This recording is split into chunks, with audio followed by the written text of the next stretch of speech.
Apple is gearing up for the iPhone 17 series with the addition of the Pro Max variant. In some recent leaks and news that we have recovered, it appears that the Apple company has already begun to work on the future Apple's iPhone 17 Pro Max smartphone, which is expected to land beyond the laziness of Apple in the future.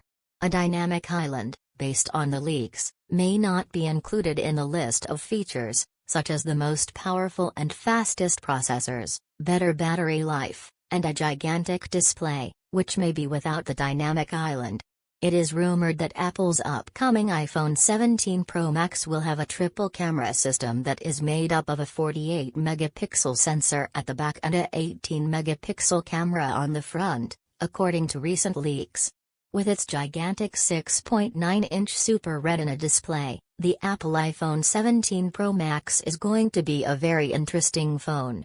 It is expected that the new iPhone 17 Pro Max will have 12 GB of RAM and 512 GB of internal memory, which will allow users to store a large amount of data on the device in a convenient manner. There is also the possibility that the new 17 Pro Max might be fitted with a large 4832 battery or might be equipped with a bigger one with a variety of charging options depending on the configuration. As a result, it is important for other companies as well as Samsung to prepare themselves before the launch of all new iPhone 7.